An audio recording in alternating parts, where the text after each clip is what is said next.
Now for this hour, we start with Russia and Ukraine. On the 4th anniversary of Russia's invasion of Ukraine, European leaders have reiterated their commitment to supporting Ukraine. Many have taken to their social media to express solidarity, pledging continued support until a lasting peace is achieved. Ukrainian President Volodymyr Zelensky, marking the somber occasion, has vowed that Ukraine would not betray the sacrifices made by its people, asserting that peace with Russia would not come at the expense of those sacrifices. Moreover, French President Emmanuel Macron and British Prime Minister Keir Starmer have led a video conference with coalition of the willing leaders to mark the anniversary once again, showing their unwavering support for Ukraine. British Prime Minister Starmer has called out Russian President Vladimir Putin, stating that it was he who was obstructing peace efforts, and has also announced the largest sanctions package since 2022, targeting 300 Russian energy companies.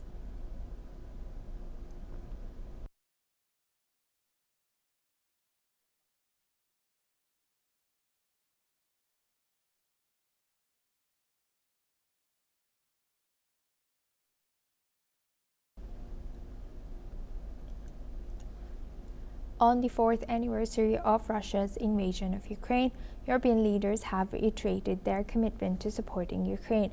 Many have taken to their social media to express solidarity, pledging continued support until a lasting peace is reached.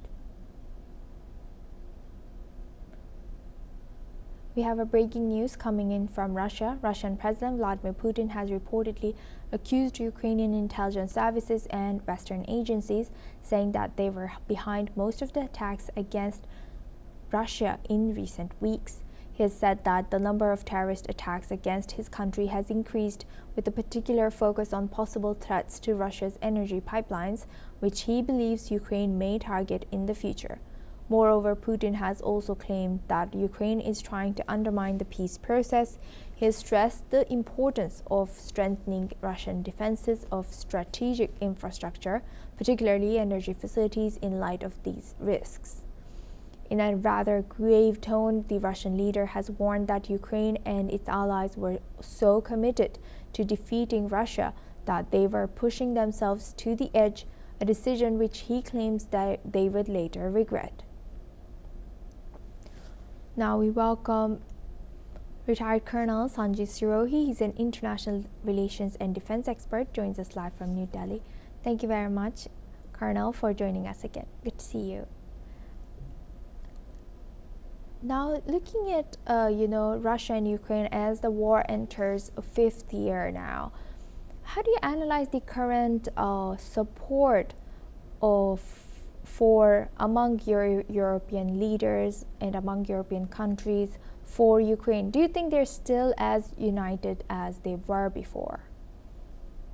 Thank you very much, Asuma, and good evening to you. Now the war has entered the 5th year, and as you have rightly mentioned, that the coalition of the European Union and the Americans, when it started off, was very, very tight, and they were very, very strong. But now, as Americans have now more or less withdrawn from their support to the Ukraine, and European Union is trying to support them, but I don't think it will be of any use to them, because now the war is almost lost by the Ukraine. And I think the peace deal is the only answer at the moment. And instead of supporting Ukraine against Russia in a war, it will be better that the European Union, they come together and make sure that whenever the peace deal take place, it is some concessions are given to Ukraine, so that there is some face saving for Zelensky to show to it his own people. Asuma. Yes. Right. Colonel, please stay with us as we will be hearing the statements made by Ukrainian President on the 4th anniversary of the war. When this conflict broke out 4 years ago, it was assumed it would be a matter of weeks before Putin took the whole of Ukraine. That's what everybody believed to be the case. 4 years later, the Ukrainians are holding out against that aggression.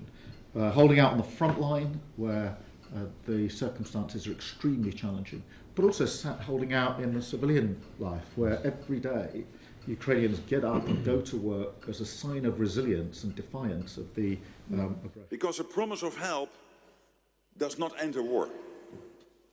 Ukraine needs ammunition today and every day until the bloodshed stops. Ukraine continues to blunt Russia's aggression, and despite Putin's posturing, Russia has failed to meet their ambitions on the battlefield. We welcome back retired Colonel Sanjay Sirohi. Thank you very much, Colonel, for staying with us. As we've seen the coalition of the willing still being united, we know that Slovakia and Hungary have said that, I think Slovakia has said that they will be stopping they will be vetoing the further support, a 90 billion euro support or 90 million euro support towards Ukraine. How do you analyze the cracks that's opening between the European countries, which seemed that they were more united before this year? Look, Asuma, when the war started off, that time all European countries thought that it is a question of time only, and then with the force what the Americans were supporting and the European Union was supporting Ukraine, they thought this war is going to end very soon, and they were ready to face any hardship. But after 4 years, they have realized that the hardships have increased as far as the Slovakia and Hungary are concerned. Now there is an energy crisis in Ukraine. The oils which were coming to Slovakia and Hungary, they have also been affected by the disruption in the pipeline. So I think now most of the countries have realized that there is no point of fighting a losing war. And I think Zelensky, he may be talking about anything about the resilience of Ukrainian people and holding out to Russian attack. But I think he has already lost the battle. 20% of their territory has already been occupied by the Russians. So I think it is just a matter of time when Putin has to agree to all the terms which have been set by the Americans and the Russians. So because now the crack has also come up between the European Union also. So it is better that the things they improve, and Zelensky agrees for talk and then agrees also to give concession or to give territory to Russia so that this war stops, because until the war stops, this restriction of Ukraine will continue, and this is continuing for last 4 years. I think the total country has been devastated by the Russian attacks, whether they are missiles or drones, and they are basically now attacking the energy sector, and as a result of which the people are suffering in sub-zero temperatures. Asuma. Yes, we will stay on this. Please, Colonel, stay with us as we come back to you. Now, British Prime Minister Keir Starmer, speaking at the coalition